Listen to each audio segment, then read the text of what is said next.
L'A380, un avion hors norme. Avec ses 80 mètres d'envergure, c'est le plus gros avion commercial du monde. Il peut embarquer jusqu'à 853 passagers et parcourir 15 000 km sans escale. Sa construction est un travail titanesque, organisé partout en Europe, comme ici au Pays de Galles.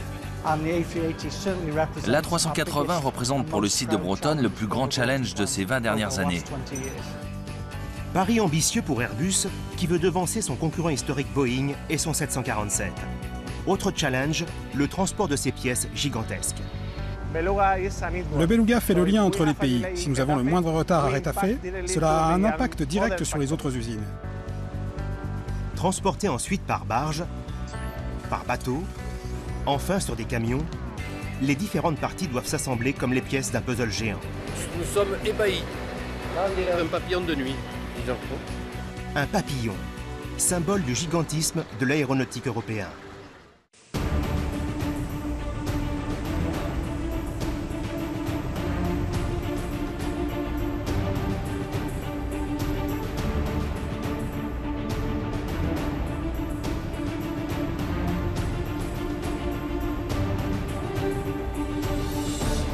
« 27 avril 2005, un jour historique pour Airbus. Sur la piste de Toulouse-Blagnac, l'A380 s'apprête à prendre son premier envol. Jacques Roset, pilote d'essai, est aux commandes de ce géant désert, sous l'œil de centaines de journalistes et de caméras de télévision, venus immortaliser l'instant. Ce premier vol était un événement médiatique considérable. Il y avait 40 000 personnes autour du terrain de Toulouse. Il y avait 20 chaînes de télévision qui suivaient en direct. Mais pour nous qui étions à bord de l'avion, tout cet aspect médiatique s'est complètement effacé à partir du moment où on a commencé les préparations de l'avion, les procédures, etc. Et on s'est retrouvé concentré sur notre vol. En fait, c'était pas un vol difficile, hein. Mais enfin, comme on n'a jamais volé, on peut s'attendre à des surprises. Donc l'aspect émotionnel avait complètement disparu et pour nous, ça s'est passé d'une manière tout à fait limpide, sans stress particulier. Ce jour-là, l'A380 devient officiellement le plus grand avion commercial du monde, avec une longueur de 73 mètres et une envergure de 80 mètres. Le vol se déroule comme prévu. Ce qui m'a marqué, c'est que l'avion était très facile à piloter et le mot qui m'est venu spontanément quand on m'a posé la question, j'ai dit ça se pilote comme une bicyclette, c'est comme un vélo. Et alors ça a plu à beaucoup de monde, après ça a été repris et on m'a dit comment va ton vélo. Mais c'est vrai, c'était la chose qui m'a marqué, c'est vraiment un très très gros avion, c'est le plus gros avion et on le manœuvre comme une bicyclette, c'est ce qui a été frappant.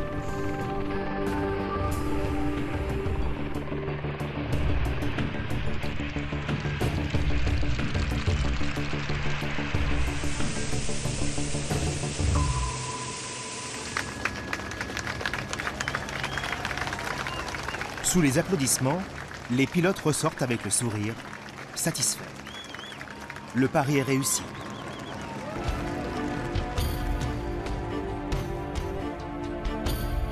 L'A380 est le résultat du travail de milliers de personnes partout en Europe.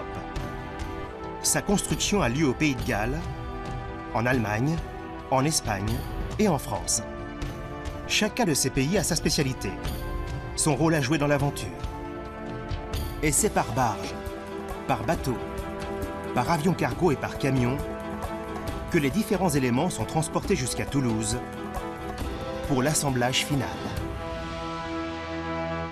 Pour l'A380, il a fallu faire preuve de beaucoup d'imagination pour arriver à fabriquer le mécano industriel qui permettait de continuer à faire travailler tous les partenaires, parce que cet avion, comme tous les autres modèles d'Airbus, n'existe que parce qu'il est financé par des industriels ou par des États qui sont nombreux, qui sont plusieurs, et que chacun d'entre eux veut avoir un juste retour du travail et de l'emploi de son investissement. Et donc il faut bien faire travailler des usines en Allemagne, en Belgique, en Grande-Bretagne, en Espagne, en France, etc.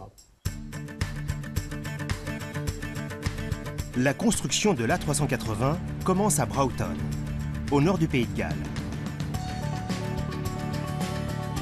Un village entièrement tourné vers Airbus. Ici, une partie primordiale de l'avion est fabriquée, les ailes. Plus de 1200 employés travaillent dans ce bâtiment grand comme 12 terrains de football et spécialement dédié à l'A380. Les panneaux des ailes sont conçus et fabriqués en amont, avec de nombreux sous-traitants.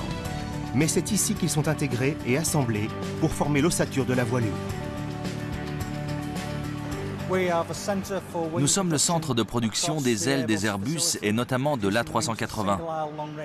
Et cet avion représente pour le site de Broughton le plus grand challenge de ces 20 dernières années et celui dont on est certainement le plus fier.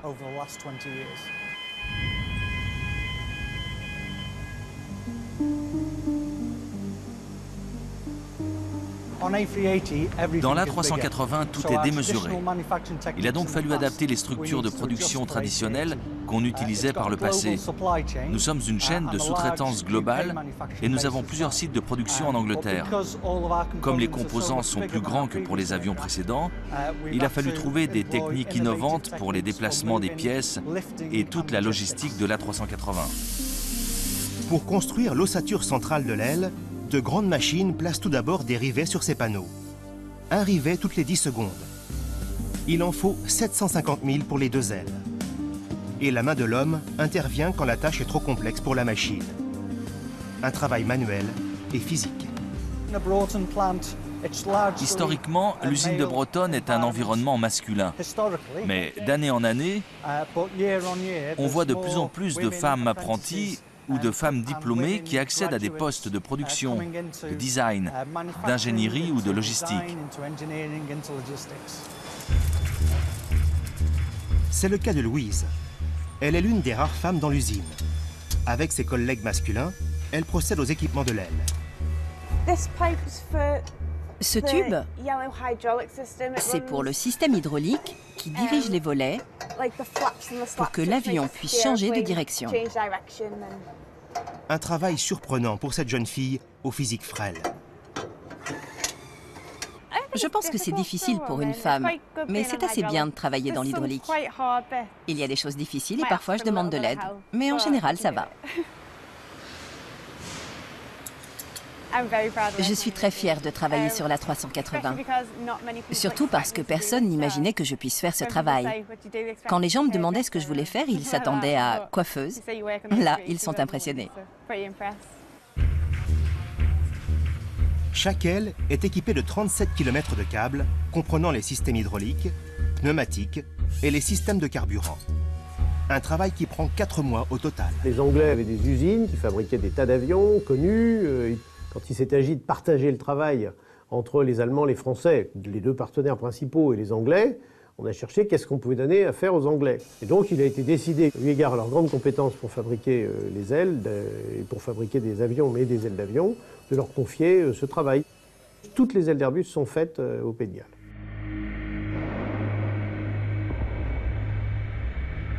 Et voilà le résultat, grandeur nature. Quand une aile doit être déplacée, elle a de quoi impressionner. Avec leurs 80 mètres d'envergure, les ailes de l'A380 sont les plus grandes jamais construites à Broughton. Pour la manipuler, les manœuvres sont extrêmement précises.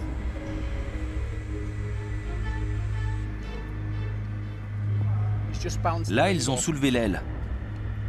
Il faut que l'aile reste droite et équilibrée quand on la soulève pour éviter qu'elle se balance. On doit la garder la plus droite possible.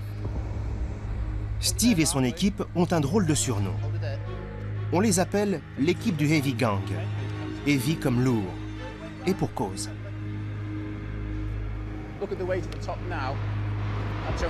Regardez là-haut, l'écran montre 20 tonnes de ce côté et il y a 20 tonnes aussi de l'autre côté. Donc ça fait à peu près 40 tonnes qui vont être soulevées maintenant. Le gang orchestre ce balai avec précision car chaque élément vaut des millions d'euros. Tout est OK? Un incident de parcours serait fatal.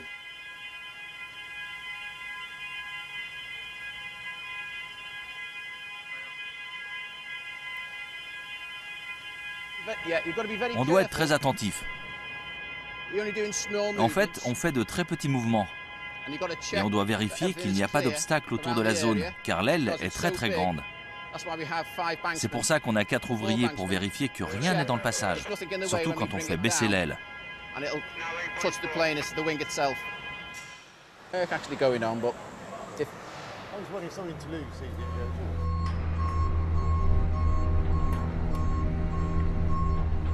Ce matin, c'est l'étape finale du processus.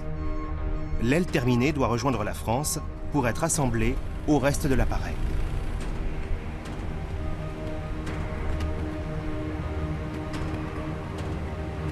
Elle prend la route sur un véhicule spécialement construit à ces dimensions.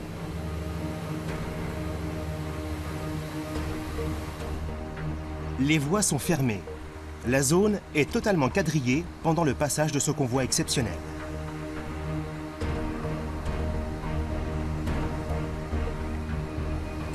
Une scène surréaliste sur cette petite route de campagne galloise. On doit faire attention à ce que personne ne soit dans la zone. Ce qui est difficile, surtout quand il fait sombre ou quand il fait mauvais.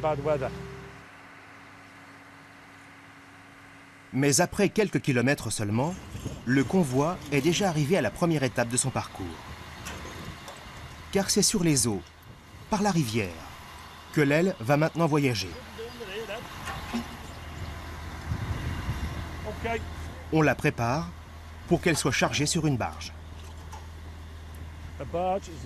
On utilise une barge parce qu'il n'existe aucun avion assez grand pour transporter ce genre de pièces.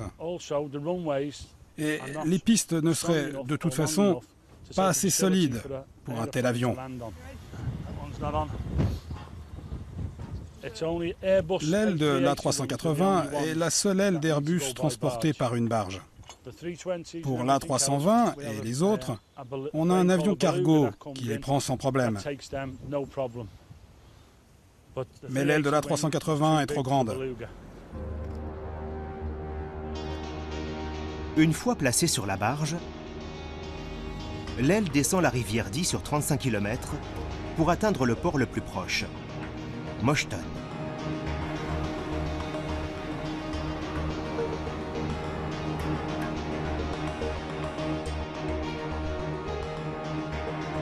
L'aile est ensuite embarquée sur un cargo, direction la France.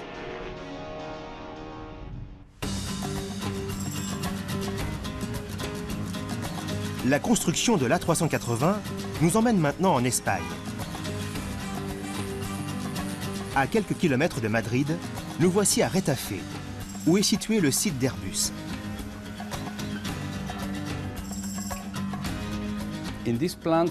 Ici, nous fabriquons l'empennage horizontal de l'A380 avec ses volets. C'est cette partie qui contrôle les mouvements de montée et de descente de l'avion. C'est une partie importante. Et aussi, pour la première fois, ce qui n'était pas le cas sur les précédents modèles, nous faisons la partie arrière du fuselage. Sa partie non pressurisée, que nous appelons la section 19 et section 19.1. Cette petite section, la voilà, en pleine fabrication. C'est la queue de l'appareil. Si cet ouvrier travaille accroupi, c'est que c'est la seule partie qui soit petite dans l'A380. Et le travail est difficile.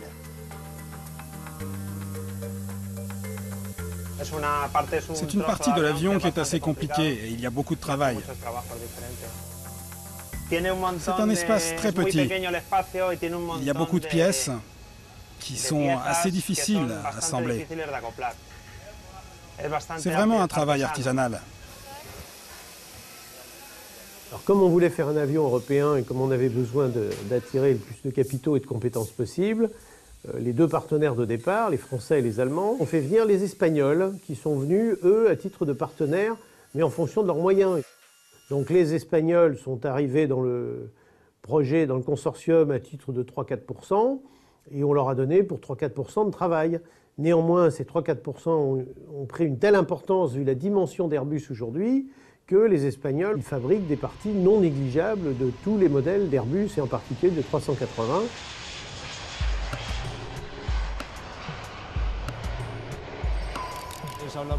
Oscar Lopez supervise la production de la partie arrière de l'avion, la section 19. Aujourd'hui, il vient vérifier celle qui est fabriquée pour une compagnie aérienne allemande. Dans un avion, la structure est adaptée aux besoins des compagnies, au nombre de passagers qu'elles souhaitent faire voler. Dès le début de la production, la section 19 a déjà un client défini. Cette section est faite pour Lufthansa. Donc on propose à Lufthansa de venir inspecter la section. Quand elle est inspectée, que toutes les protections sont mises, les peintures, quand tout est fait, on sort la section à l'extérieur du bâtiment, sur un camion, et on la place dans un avion cargo.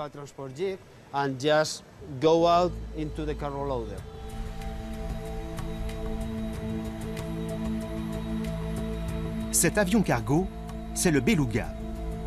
Sa forme arrondie s'inspire d'un mammifère marin. Il a une soute de 38 mètres et un diamètre de plus de 7 mètres.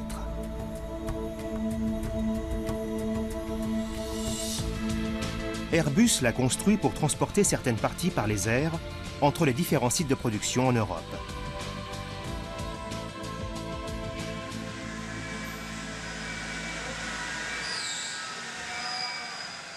Ce matin, le beluga vient chercher l'arrière du fuselage, préparé par Oscar et son équipe.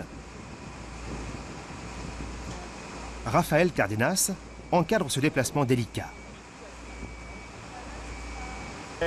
La section 19 est le plus gros volume que l'on peut charger dans un beluga. C'est très impressionnant. C'est dangereux et c'est très gros. Nous devons vérifier que tout le chargement est sécurisé. C'est très important pour les gens autour et pour la pièce que nous allons charger. La pièce pèse près de 8 tonnes. Et le moindre faux mouvement de la section pourrait créer des dégâts. S'il est si vigilant, c'est que cette partie est constituée de fibres de carbone, une matière particulièrement fragile.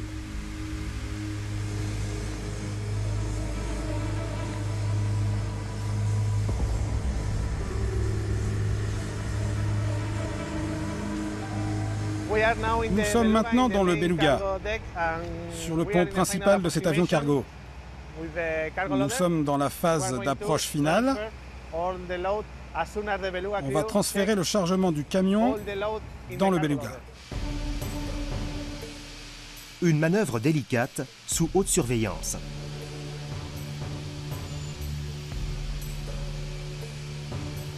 La pièce est chargée dans le beluga. Tout se fait au millimètre près. Cette section part pour l'Allemagne. Cela nécessite une bonne coordination entre les pays. Si nous avons le moindre retard à rétaffer, cela a un impact direct sur les autres usines, à Hambourg ou à Toulouse. Nous sommes toujours sous pression. Il faut réagir immédiatement si un problème apparaît. Ces gens-là, évidemment, travaillent en coordination et en rythme avec la production des avions. C'est quelque chose de très complexe d'arriver à faire travailler tous ces gens-là ensemble. C'est un ballet qui doit être extrêmement bien réglé, exactement comme une symphonie pour un grand orchestre et pour son chef. Et Airbus a mis un certain temps à faire son apprentissage, donc c'était quelque chose qui est essentiel. Au début du projet, une simple incompatibilité de logiciels utilisés entre la France et l'Allemagne a provoqué non seulement 3 ans de retard de la production, mais aussi des tensions politiques majeures entre les deux pays. Il se trouve qu'aujourd'hui, avec les retards accumulés, avec les surcoûts divers et variés, on peut évaluer à 400 ou 450 le nombre d'Airbus 380 qu'il faudra avoir livrés pour que la société Airbus et ses partenaires, donc, puissent dire qu'ils ont gagné vraiment de l'argent. Pendant ce temps, en France, le périple de la construction continue. C'est à Nantes qu'est fabriqué le nez de l'A380.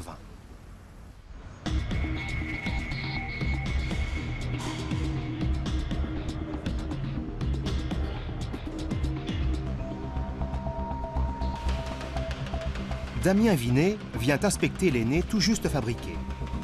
À l'œil nu, il peut détecter les éventuels impacts ou les défauts sur les parois. Alors cet élément pèse 48 kg avec un diamètre d'à peu près 2,4 m, avec une particularité, vous voyez que le revêtement est lisse. Ça permet de diminuer la consommation de carburant et donc est un élément majeur dans le coût d'exploitation d'un avion.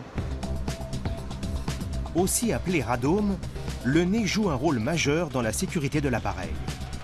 Le radome, donc, qui est le nez de l'avion, protège avant tout les éléments radars qui sont situés derrière, avec par exemple des protections par rapport à la foudre, par rapport aux impacts de chocs d'oiseaux, de grêle. Donc c'est vraiment une protection de la partie électronique de l'avion. Les entrées d'air qui entourent les 4 moteurs de l'appareil sont fabriquées dans la même usine. Des pièces énormes qui pèsent 340 kg et mesurent 3,20 m. Leur diamètre est aussi grand que le fuselage d'un A320. Philippe Descamps, responsable technique, nous les montre de beaucoup plus près. Eh bien ici, vous êtes à la place du réacteur, vous êtes à la place du moteur. Et ce que vous voyez, c'est l'entrée d'air vue de l'intérieur, avec le panneau acoustique, donc la pièce composite, maîtresse de l'entrée d'air, d'un seul morceau, et dont la fonction principale est d'absorber le bruit, de faire en sorte que l'avion soit le plus silencieux possible.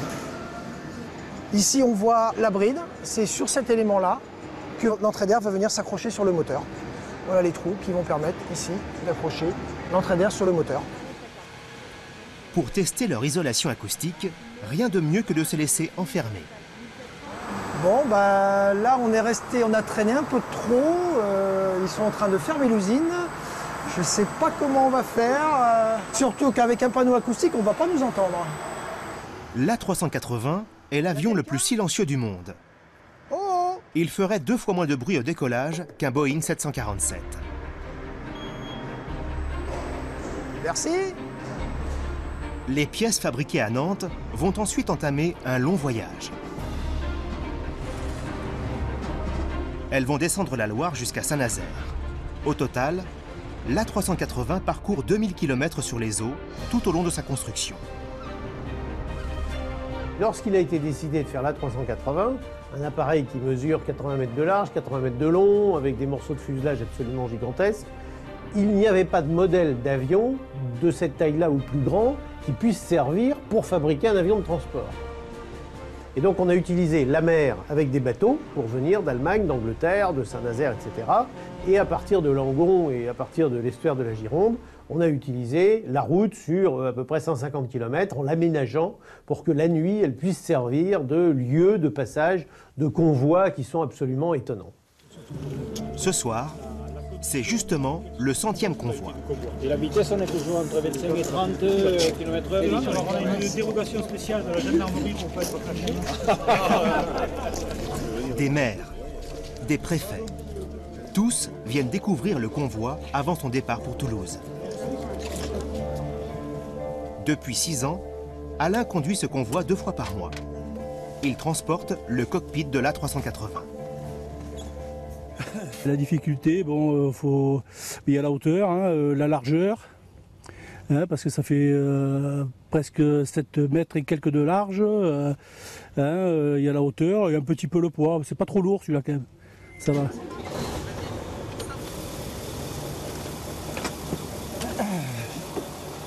Avant de partir, Alain doit effectuer les derniers contrôles.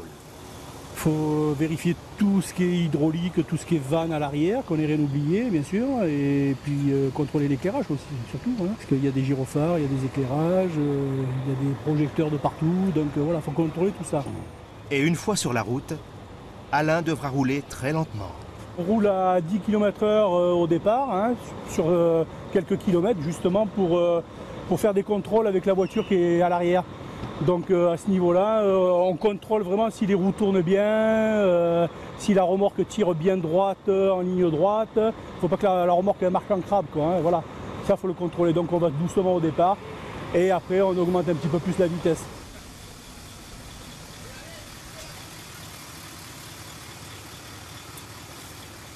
Même s'il n'en est pas à son premier convoi, Alain est toujours un peu angoissé avant de partir. Il faut essayer que tout se passe bien, qu'on ne soit pas trop embêté sur la route, mais bon, voilà quoi. On part un petit peu avec la boule à l'estomac, mais il faut la boule à l'estomac de toute façon, parce qu'autrement, si on n'a pas ça, après on rentre dans la routine, et c'est le genre de transport qu'on ne fait pas tous les jours, quoi.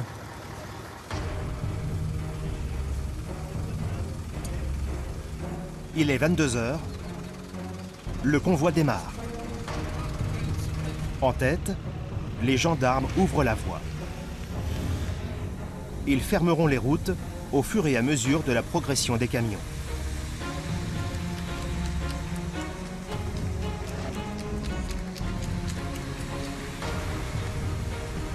Toutes les parties de l'avion défilent sous les applaudissements du public. Ils sont toujours nombreux devant ce spectacle hors norme.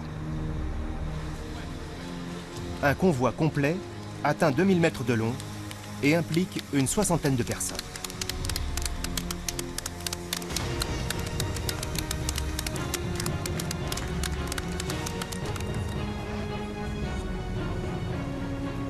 Dans le petit village de Lévignac-sur-Save, malgré l'heure tardive et le froid, les habitants attendent aussi avec impatience le passage de l'avion. Je vais voir un petit peu tous les morceaux, toute la technique, le port, comment c'est emballé, et toutes ces parties-là. Voilà. Parce que j'ai travaillé un peu à l'aérospatiale, donc je garde un peu la nostalgie de ces moments. Ce village de Haute-Garonne se trouve sur la route de l'A380. Le passage du convoi est devenu une attraction. Certaines parties surplombent les passants à plus de 14 mètres de hauteur. C'est quand même énorme, la 380, donc c'est sympathique. Je l'ai jamais vu, je l'ai vu une fois en vol, mais là en pièces détachées ça a l'air sympa, donc voilà. Au début du projet, certains habitants étaient inquiets, voire opposés à ce passage, craignant les travaux d'aménagement. Aujourd'hui, ils sont conquis. Ça c'est l'aile et là-bas il y a la cuisse. Regardez le gigantisme. Nous sommes ébahis. Ébahis vraiment par le... Je dirais même mieux, c'est impressionnant. Ah oui, oui, vraiment. Oui. C'est magnifique. Là c'est la dérive. Là on dirait un papillon de nuit, disons. Pour perturber le moins possible la circulation et la tranquillité des habitants, tous les convois s'effectuent de nuit.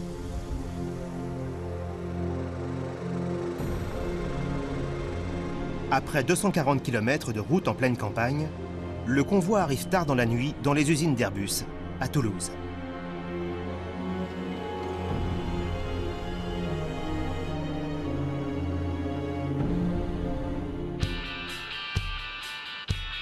Toulouse, la ville rose. Airbus est le premier employeur de la région. 140 000 personnes travaillent directement ou indirectement pour l'industrie aéronautique en Midi-Pyrénées.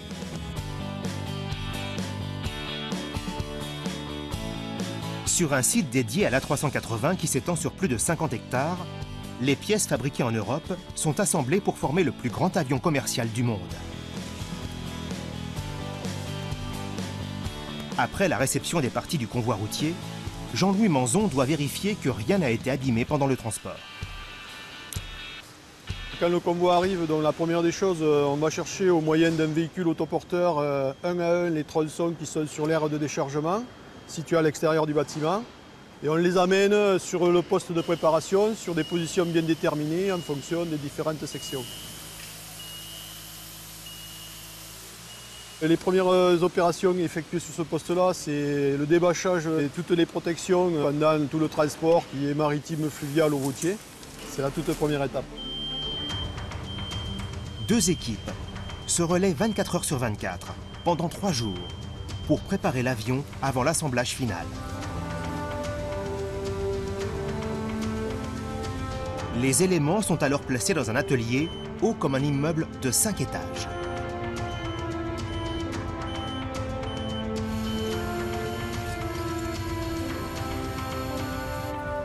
Là, on se trouve au cœur de la chaîne d'assemblage.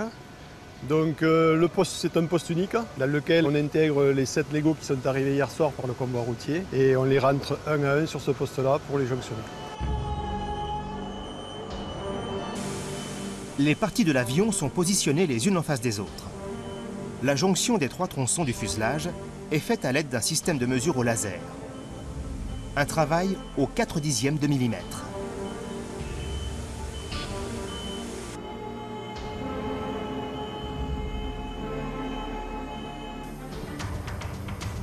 Nous sommes maintenant à l'intérieur de l'avion, où les passagers voyageront. Là, on se retrouve dans la cabine. Donc au niveau de la jonction de la cabine avant et de la cabine centrale. Donc la jonction se fait bien entre ces deux limites. C'est vraiment un gros puzzle, un gros Lego. Malgré les apparences, le futur cockpit sera opérationnel dans seulement quelques jours.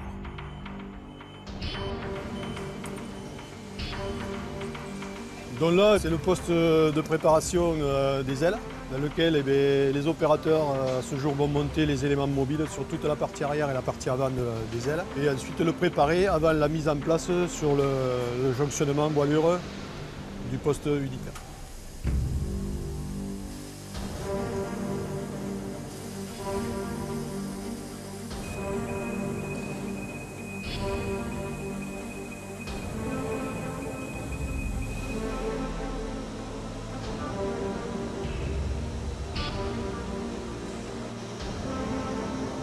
Airbus a investi 12 milliards d'euros pour concevoir et assembler un tel avion avec des pièces venant de toute l'Europe. Sans compter les millions d'euros perdus pour retard de livraison. Un pari ambitieux et risqué pour l'Europe et la France. On assemble les Airbus à Toulouse, mais les Airbus sont l'assemblage de quantités d'éléments qui sont fabriqués dans des tas d'endroits et presque jamais à Toulouse. À Toulouse, on les assemble. Et on a cette maladie un peu franchouillarde de dire que c'est un avion français. Mais l'avion est assemblé, ça représente une petite part du coût d'un avion, l'assemblage, une petite part de la production. Et c'est vrai que symboliquement, la place de la France est très importante. Et elle a été leader dans le programme Airbus, il ne faut jamais l'oublier. Les 4 moteurs, fabriqués par Rolls-Royce et Engine Alliance, permettent à l'A380 de voler à plus de 900 km/h. La puissance d'un seul réacteur est équivalente à celle de 1500 voitures. Une fois assemblé, l'avion n'est pas encore prêt à voler. À l'extérieur, on effectue les essais finaux comme le contrôle de la pressurisation de la cabine, des radios, du radar. Une peinture verte de protection recouvre encore les appareils. Pour qu'ils puissent être facilement identifiables, seule leur dérive est déjà peinte aux couleurs des compagnies aériennes à qui ils sont destinés. Certains avions sont même réservés aux tests, comme l'avion numéro 1. Ici, pas de siège pour les passagers, mais des dizaines de kilomètres de câbles et des systèmes de contrôle partout. Du système de carburant au fonctionnement des roues, l'avion est passé au peigne fin. Cette installation d'essai n'existe dans aucun autre avion. Elle est particulière à l'A380 et elle permet à l'ingénieur navigant d'essai de contrôler en vol de nombreux paramètres. Pascal Verneau supervise ces tests, et cela depuis la naissance de l'A380. Il organise des essais en vol plusieurs fois par semaine et doit détecter les éventuelles défaillances de l'appareil.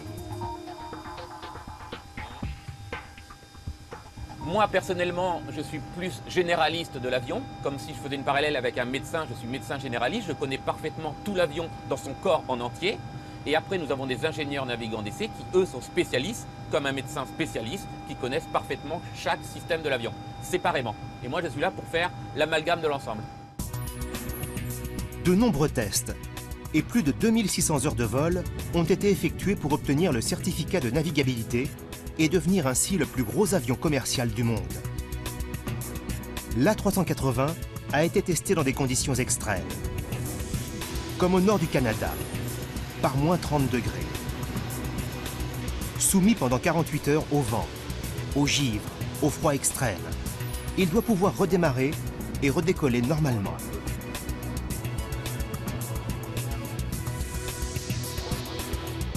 L'avion a aussi été soumis au test grande chaleur, comme ici, dans les Émirats arabes unis, où il fait parfois près de 50 degrés.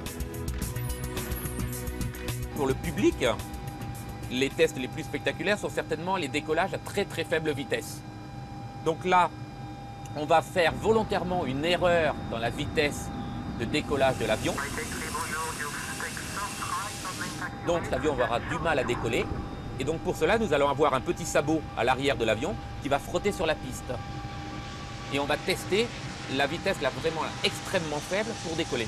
les personnes qui sont dehors et qui sont en bout de piste voient l'avion vraiment s'élever très très doucement.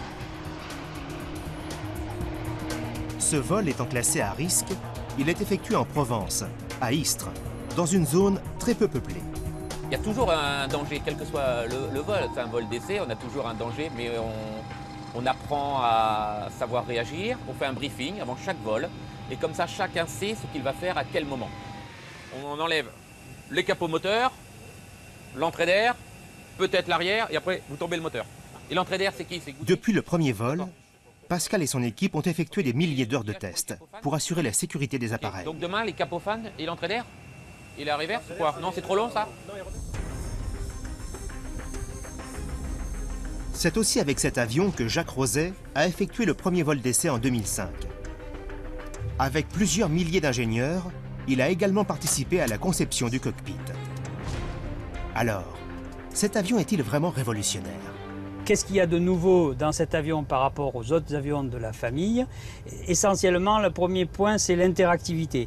C'est-à-dire que dans cet avion, on a une espèce de boule là, qui permet de promener un désignateur sur les écrans et d'aller désigner un objet. Alors là, par exemple, j'ai un objet, je vais le désigner, je clique dessus, il me dit qu'est-ce que tu veux? Je veux des données sur cet objet. Et là, j'ai une page qui s'ouvre. C'est un aérodrome qui s'appelle Lourdes-Pyrénées. Je peux savoir qu'il a une piste de 3000 mètres de long, etc. Le fait qu'il soit interactif le rend plus moderne, plus facile à utiliser et de ce fait, la tâche des pilotes s'en trouve simplifiée et du coup, ils font mieux leur métier. Cet écran-là n'existait pas, c'est-à-dire dans le temps, ce genre de choses correspondait à des bouquins, à des documents papier. Là maintenant, la documentation de l'avion, les cartes de navigation se retrouvent sur cet écran latéral qui est le système d'information à bord. Bravo. Des simplifications, des améliorations technologiques, mais aucun changement radical dans la manière de piloter. À part ça, l'avion se pilote classiquement, c'est-à-dire qu'avec un manche pour monter, pour descendre, pour aller à gauche, pour aller à droite, avec une manette des gaz, des manettes des gaz pour mettre de la puissance plus ou moins et en enlever, et des palonniers pour le guider au sol. Donc tout ça, c'est classique.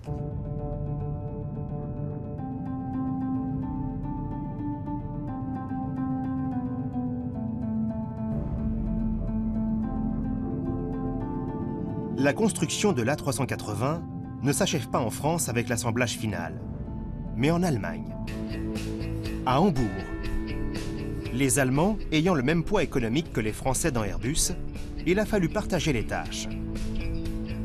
Quand il faut partager le boulot, on essaye de donner à chacun ce qui est du domaine de sa compétence, et donc il a été décidé de leur confier des tâches qui leur permettraient de réacquérir progressivement de la compétence pour fabriquer des sous-ensembles. Donc des morceaux de fuselage, des pièces importantes de fuselage et des empennages, des gouvernes et des choses comme ça. De manière à ce que ça représente les 37,5% qui étaient le poids des Allemands dans le consortium Airbus. Comme ça ne suffisait pas, on a décidé qu'on finirait les avions une fois qu'ils auraient été assemblés à Toulouse. Les avions seraient peints et aménagés en Allemagne, et puis qu'ensuite certains d'entre eux seraient livrés en Allemagne. Sur le tarmac, ces avions attendent d'être peints aux couleurs des compagnies qui les ont commandés. La première étape pour nous, c'est de nettoyer l'avion, de nettoyer toute la poussière et de repérer les défauts. On fait ça manuellement sur l'avion, comme vous pouvez le voir. Ça représente 2500 mètres carrés sur lesquels on doit travailler manuellement. Pas moins de 200 personnes travaillent pendant une dizaine de jours sur l'appareil. Ils le poncent avant de passer à la peinture en elle-même, étape en réalité qui ne dure qu'une journée.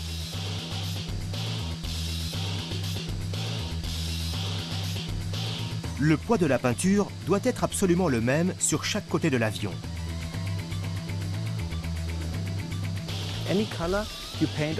Quelle que soit la couleur qui est peinte, on est obligé de recouvrir tout le reste de l'appareil.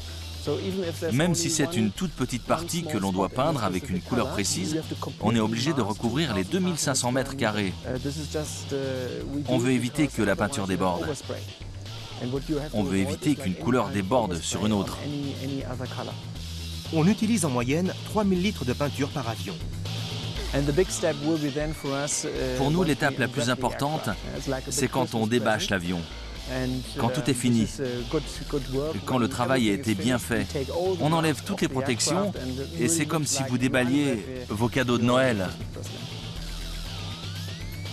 Une fois peint, l'appareil pèse 530 kg de plus qu'à son arrivée.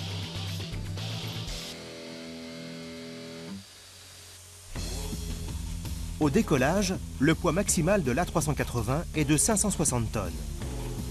Ce sont 15 tonnes de moins que s'il était entièrement conçu en métal. Et ce, grâce à la fibre de carbone, un matériau également fabriqué en Allemagne. Le docteur Uwe Virkus en est le spécialiste chez Airbus. Il nous livre les secrets d'une matière qu'il considère comme révolutionnaire. Voilà une fibre de carbone. Elle est super résistante, mais elle n'a aucune rigidité. Donc c'est pour ça que nous allons la mélanger avec de la résine. Et on doit les coller ensemble. Et donc, on les croise de différentes manières, à 45 et 90 degrés. Comme ça, on obtient une certaine résistance.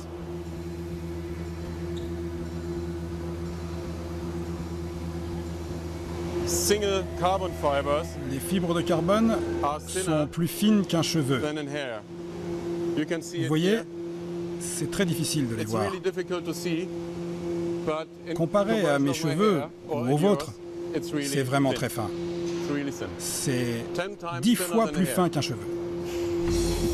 Puis, elle est cuite à 180 degrés dans un four pour devenir plus résistante.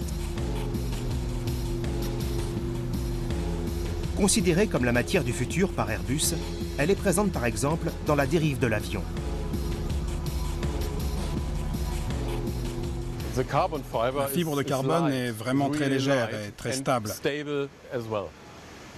Elle a l'avantage d'être moins lourde que le métal. Et pour le client, c'est très important d'économiser du carburant pour rendre le vol plus économique. Et donc, c'est un avantage pour la compagnie aérienne, mais aussi pour nous. L'A380 consomme moins de 3 litres au 100 km par passager. 20% de carburant en moins que dans un Boeing 747. Mais la fibre de carbone n'a pas que des avantages. Elle a l'inconvénient que lorsque, par exemple, vous avez un choc, vous ne pouvez pas, comme sur une pièce métallique, découper la pièce et puis mettre 4 rivets, par exemple. La fibre, ça se répare d'une manière très différente. Il faut retisser, il faut faire des collages. Les avantages semblent l'avoir emporté sur les inconvénients, puisque 25% de l'avion en est constitué. La construction de l'A380 s'est donc achevée en Allemagne. Mais à quoi ressemble l'appareil maintenant terminé? Pour le savoir, retour à Toulouse. Richard Carcaillet nous fait visiter une maquette à taille réelle. L'intérieur de l'A380, ce sont 550 mètres carrés sur 2 niveaux et une certaine idée du confort. Nous sommes en première classe sur le pont principal de l'A380. C'est un produit de première classe, je dirais, assez conventionnel, mais très confortable. Une faible densité de sièges, évidemment, c'est là qu'il y a le moins de passagers par mètre carré en première classe. En fonction de la durée du vol, le passager aura le loisir d'avoir un apéritif, un repas, pourra peut-être même inviter quelqu'un d'autre à partager un verre. Dans certains produits de siège, ça existe, de pouvoir avoir un deuxième siège, je dirais, temporaire. Le siège se transformera en lit parfaitement horizontal. Et en première classe, souvent les compagnies aériennes fournissent aussi un pyjama. Enfin, bon, voilà. Les voyageurs sont vraiment dorlotés et traités un par un le mieux possible. Choisie par 80% des passagers qui prennent l'avion, la classe économique. En apparence, rien de particulier. Et pourtant. Le gros avantage de la 380, c'est que grâce à la taille de l'avion, qui est quand même 50 cm plus large sur le pont principal que l'était le 747, ou que l'est encore le 747, on permet aux compagnies aériennes d'avoir des sièges plus larges. En fait, c'est 10 sièges par rangée, mais chaque siège est à peu près 4 cm plus large entre les accoudoirs. Ça change tout. On peut penser que c'est pas grand-chose, en fait ça change absolument tout parce que les gens ne sont pas à se frotter les épaules en permanence et à se tenir un peu de travers comme ça pour essayer de ne pas toucher le voisin. Chacun a un vrai espace et peut profiter donc d'un voyage beaucoup plus confortable. Et pour toujours plus de confort, un bar est même mis à la disposition des passagers dans certains appareils. Aucune place n'est perdue. Il se trouve devant les portes de secours, un espace de toute façon inutilisé. L'idée de ces espaces de bar, c'est d'encourager les gens à sortir de leur siège, simplement quand on a des vols qui sont quand même assez longs, d'une douzaine d'heures, 12 jusqu'à 14 heures de vol pour rejoindre des métropoles entre l'Europe et l'Asie par exemple. Ça devient quasiment un besoin pour les passagers de faire un peu autre chose que d'être tout le temps dans leur siège à regarder un film ou à manger un repas. Mais pour découvrir le véritable luxe de l'avion, il faut se rendre sur le pont supérieur. On y trouve de véritables cabines individuelles appelées mini-suites. C'est comme si vous étiez dans votre chambre d'hôtel, vous êtes parfaitement chez vous, vous appelez le service en chambre quasiment, plutôt que d'avoir un repas servi à heure fixe. Une expérience qui est quasiment la même que ce que l'on a sur un avion d'affaires. Alors ces cabines lui permettent de prendre un repas. Si vous voulez regarder l'aménagement correspondant est ici. Permettent de se détendre, de lire un livre, de regarder un film et aussi permettra aux voyageurs évidemment de dormir son content avec un vrai lit qui s'installe à côté du siège. Ces cabines individuelles sont des produits de luxe pour les compagnies aériennes, pour leurs passagers qui sont prêts à payer des prix bien plus élevés que le passager moyen pour s'offrir justement un voyage qui tient presque de la croisière. Si on parle de première classe et de luxe, une possibilité qu'offre l'espace, c'est d'avoir une très grande salle de bain, comme ici on le voit. C'est quelque chose qui est fait par une compagnie aujourd'hui pour les passagers de première classe, qui est une salle de bain complète, avec même une douche. Ça c'est quelque chose d'unique qui n'existait que dans les avions d'affaires jusqu'ici. Donc la 380 permet aussi ce genre de choses. Un luxe qu'une seule compagnie au monde offre pour le moment à ses clients les plus aisés.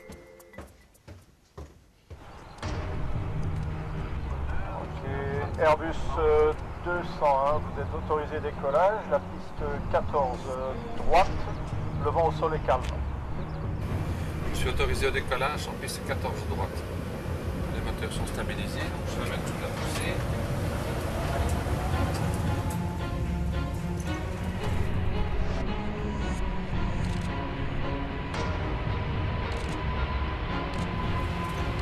Donc la vitesse va approcher les 100 nœuds, donc c'est bon. Rotate.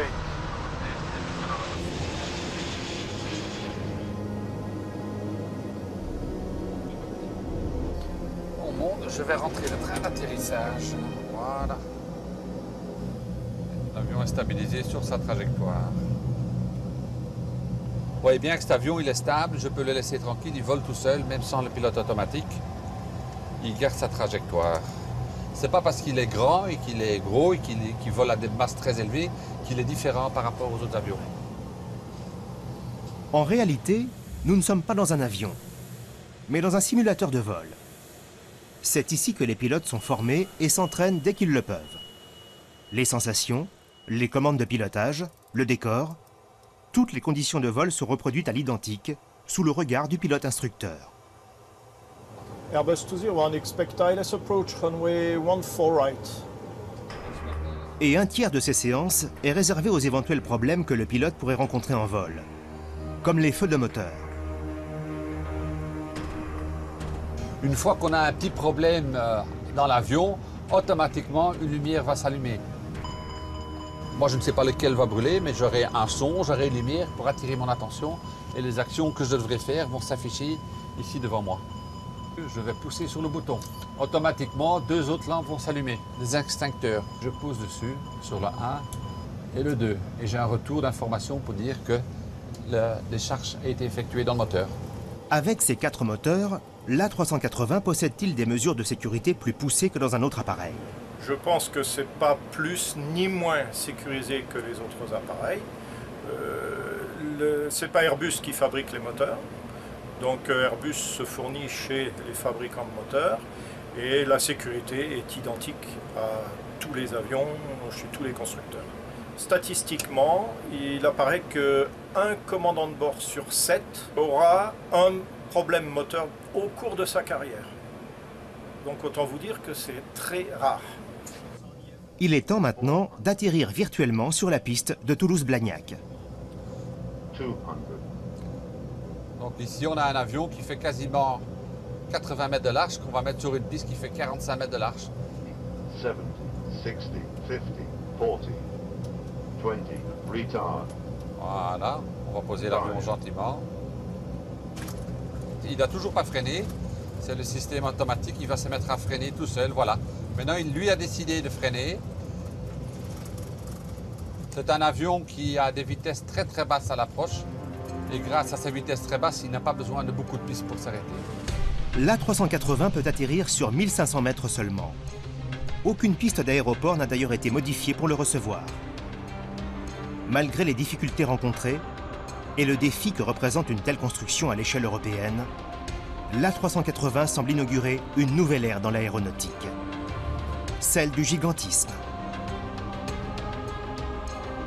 Si Airbus revient vraiment à l'équilibre financier et si ils ont véritablement une perspective de gagner de l'argent avec l'A380, ne doutez pas qu'il y aura une version de fret et ne doutez pas qu'il y aura une version allongée qui transportera plus de 1000 passagers.